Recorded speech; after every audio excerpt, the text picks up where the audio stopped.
Salam sejahtera Bapak Ibu Saudara yang terkasih dalam Tuhan Yesus Kristus. Kita kembali bertemu dalam program Renungan Firman Tuhan GKJ Semarang Timur. Segala kemuliaan hanya bagi Tuhan. Sebelumnya marilah kita berdoa. Allah yang kami sembah dalam nama Tuhan Yesus Kristus, kembali kami datang kepadamu Tuhan. Kami bersyukur untuk penyertaan Tuhan sepanjang hari ini. Dan sebentar sebelum kami beristirahat, kami akan mendengarkan sapaan-Mu melalui firman Tuhan yang akan bersama-sama kami dengarkan, kami renungkan. Biarlah hikmat Tuhan yang akan memampukan kami sehingga kami bisa menerima, mengerti, memahami apa maksud Tuhan untuk kami lakukan dalam hidup keseharian kami. Hanya dalam nama Tuhan Yesus Kristus kami berdoa dan ucapkan syukur. Amin. Bacaan firman Tuhan hari ini diambil dari Injil Matius pasal 24 ayat 3-14. Injil Matius 24 ayat 3-14 yang demikian. Ketika Yesus duduk di atas bukit Zaitun, datanglah murid-muridnya kepadanya untuk bercakap-cakap sendirian dengan dia. Kata mereka, katakanlah kepada kami, bila manakah itu akan terjadi dan apakah tanda kedatanganmu dan tanda kesudahan dunia? Jawab Yesus kepada mereka, waspadalah supaya jangan ada orang yang menyesatkan kamu. Sebab banyak orang akan datang dengan memakai namaku dan berkata, akulah Mesias, dan mereka akan menyesatkan banyak orang. Kamu akan mendengar deru perang atau kabar-kabar tentang perang.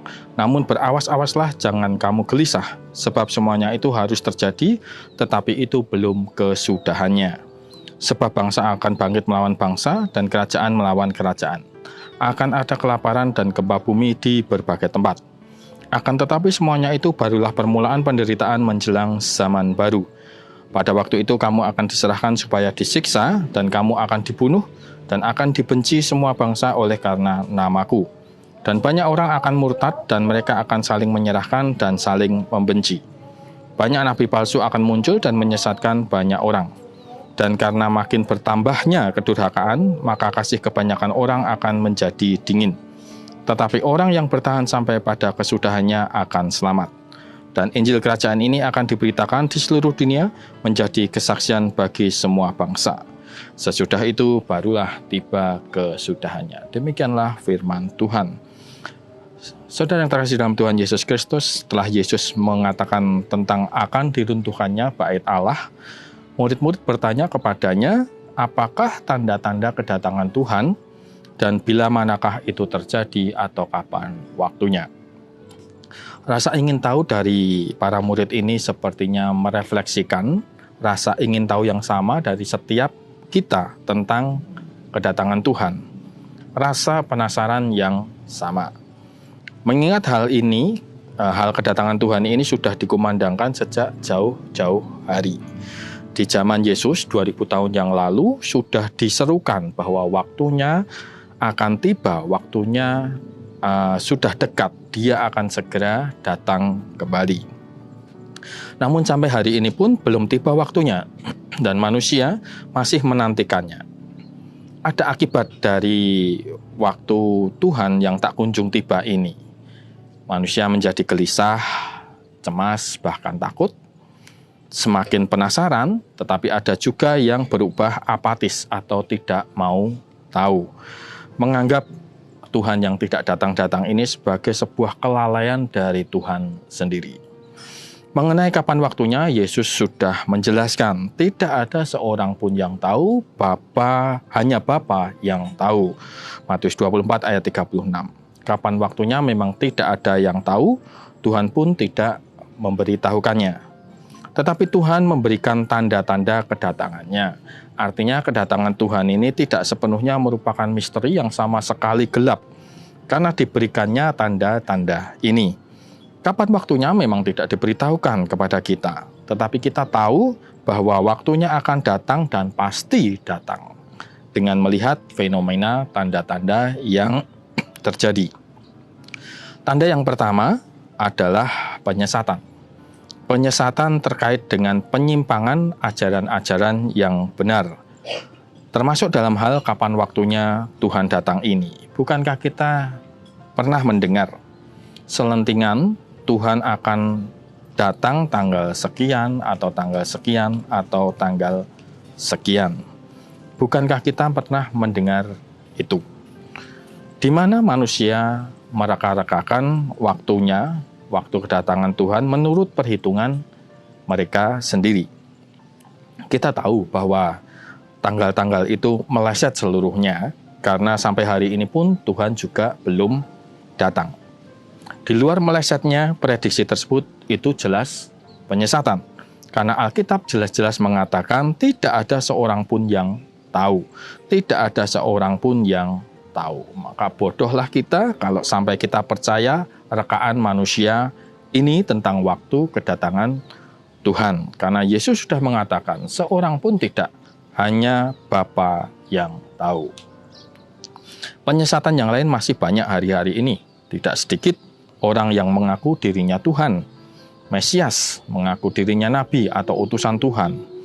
Kalau iman kita percaya bahwa Yesus adalah satu-satunya Tuhan dan Juru Selamat, Yesus adalah Mesias, maka mengertilah kita bahwa pengakuan seseorang bahwa dirinya adalah Tuhan merupakan sebuah penyesatan. Penyesatan juga bisa berwujud dalam pengajaran-pengajaran yang menyimpang. Ironisnya, yang seperti ini kerap kali diberitakan melalui mimbar-mimbar gereja dan sekarang marak melalui media internet. Dari sana diberitakan, keselamatan tidak cukup hanya dengan iman, tetapi harus dengan perbuatan. Bukankah ini penyesatan? Ya. Tanda keberimanan seseorang adalah kalau dia sehat, kalau dia kaya, atau menerima atau mengalami mujizat. Bukankah ini juga penyesatan? Seseorang disebut beriman itu diukur dari banyaknya berkat yang diterima. Bukankah ini juga penyesatan? Semua agama sama, ya, semua agama sama, ya. Bukankah ini juga merupakan sebuah penyesatan? Pengajaran yang menyimpang dari Injil itulah penyesatan.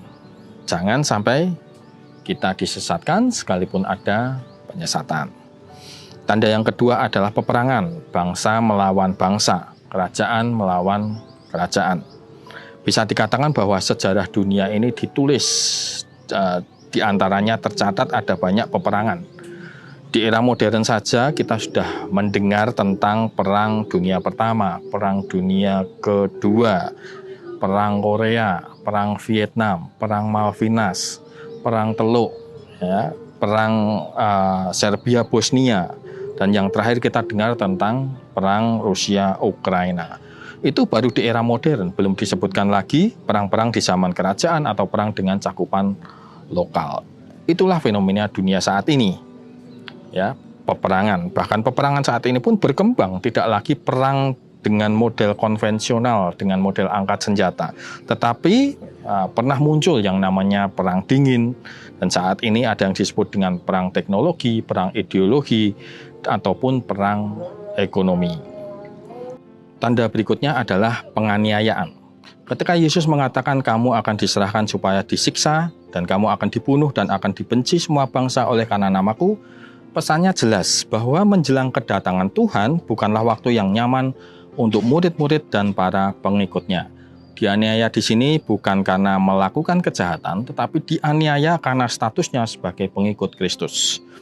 Tidak kurang-kurang kita mendengar kekristenan dihimpit dari segala sisi, dari aniaya yang nyata-nyata bersifat fisik maupun aniaya terselubung dalam bentuk diskriminasi atau pembatasan-pembatasan melalui regulasi atau kebijakan yang mengatur kehidupan orang Kristen.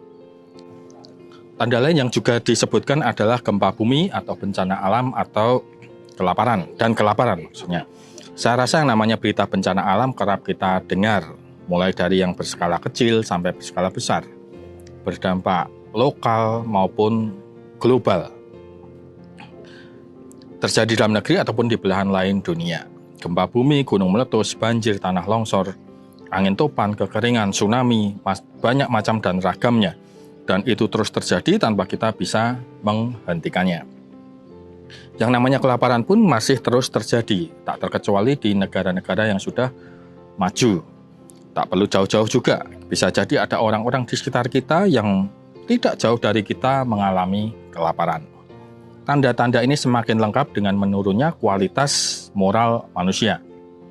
Manusia semakin individualis, egois, materialistis, narsis, gila hormat, serakah, dan cinta uang.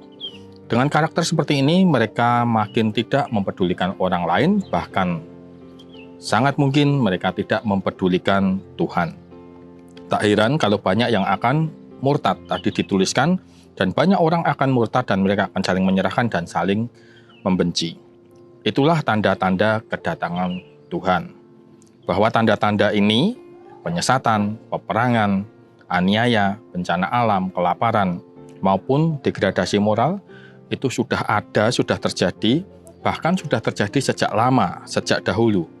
Maka tak perlu heran kalau sejak zaman Yesus sudah digaungkan bahwa waktunya sudah singkat atau sudah dekat waktunya.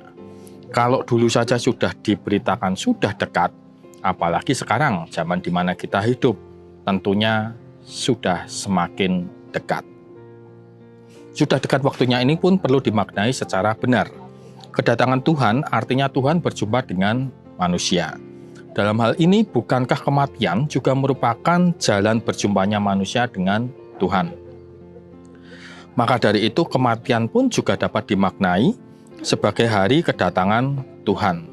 Hari kedatangan Tuhan dalam konteks individual, bukan universal. Kalau disebut sudah dekat waktunya, bukankah kita ini begitu dekat dengan kematian? Kita tidak ada yang tahu kapan waktu atau hari kematiannya. Tanda-tanda kedatangan Tuhan diberikan bukan supaya kita mereka-rekakan kapan waktunya, ya tak perlu bertanya atau berhitung kapan waktunya, tapi bersiaplah kapanpun juga tiba waktunya. Ketika diberikan pertanda langit mendung, bersiap sedialah. Kalau mau pergi ya bersiaplah dengan membawa payung. Kalau ada jemuran di rumah ya bersiaplah untuk angkat jemuran. Jangan ketika kita sudah tahu langit mendung tidak mau bawa payung. Cuma deket ini ya. Cuma sebentar kok, ya. Paling juga tidak jadi hujan. Ya. Ketika berangkat dan betul turun hujan, maka basah kuyuplah. Kenapa tidak bersiap? Kenapa tidak bawa payung? Padahal langit sudah memberi tanda.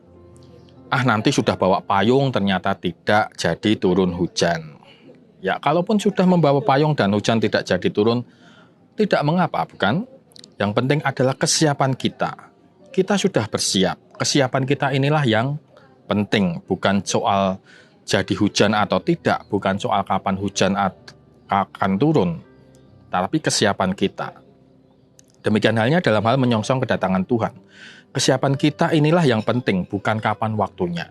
Tidak perlu mencari tahu dengan meminta pesan khusus dari Tuhan. Ya, kalau masih meminta pesan khusus, meminta petunjuk khusus, itu sama artinya dengan kita itu menganggap Alkitab belum cukup. Padahal Alkitab sudah lengkap, sudah cukup sebagai pesan Tuhan kepada manusia. Tidak perlu ada yang ditambahkan, tidak juga dikurangi. Tidak perlu, bahkan tidak boleh. Ini sudah dipesankan dalam penutup Alkitab. Wahyu 22 ayat 18 dan 19 menuliskan, jika seorang menambahkan sesuatu kepada perkataan-perkataan ini, maka Allah akan menambahkan kepadanya malapetaka-malapetaka yang tertulis di dalam kitab ini. Dan jikalau seorang mengurangkan sesuatu dari perkataan-perkataan dari kitab nubuat ini, maka Allah akan mengambil bagiannya dari pohon kehidupan dan dari dalam kota kudus. Kapan waktunya? Bukan itu intinya. Namun Alkitab sedang mengajarkan kita untuk bersiap sedia, untuk hidup dengan bertanggung jawab, untuk hidup melakukan kehendak Allah. Hidup yang bertanggung jawab seperti yang dikehendaki Tuhan. Kalau hidup benar, bukankah tidak menjadi soal? Andai Tuhan akan datang tahun depan, atau bulan depan, atau besok, atau bahkan malam ini, atau kapanpun. Apa yang ditakutkan? Hari kedatangan Tuhan mestinya tidak dihadapi dengan rasa takut. Sekalipun tanda-tandanya memang menakutkan. Hari kedatangan Tuhan mestinya dinanti-nantikan, dirindukan oleh kita orang Kristen. Dan oleh orang-orang yang sudah ada di dalam Kristus. Karena itulah harinya kita bertemu dengan Kristus, Allah yang kita sembah. Ketakutan akan hari kedatangan Tuhan akan sirna kalau ketika kita percaya kepada Tuhan Yesus Kristus, ketika kita ada di dalam Kristus. Tanda-tanda memang mengingatkan kita bahwa waktunya sudah singkat. Namun semestinya tanda-tanda itu juga mengingatkan manusia untuk menilik dirinya sendiri. Apakah aku sudah ada di dalam Kristus? Apakah hidupku sudah benar? Apakah aku sudah mengoreksi hidupku yang menyimpang dan menyelaraskan dengan firman Tuhan? koreksi terhadap diri kita, itulah yang penting. Sehingga ketika Tuhan datang, Dia mendapati aku sudah siap sedia. Amin. Mari kita berdoa. Tuhan, terima kasih atas firman-Mu, atas renungan yang boleh dibagikan pada hari ini. Kami bersyukur kami boleh mendapatkan pencerahan bagaimana kami menyikapi kedatangan Tuhan. Tanda-tandanya sudah lengkap, sudah terjadi, dan bukan kami akan menanti-nantikan atau menghitung kapan waktunya, namun biarlah itu membuat kami semakin mawas diri, mengoreksi diri, untuk kami boleh semakin hidup benar di hadapan Tuhan, sehingga ketika Tuhan datang, kami boleh didapati siap sedia.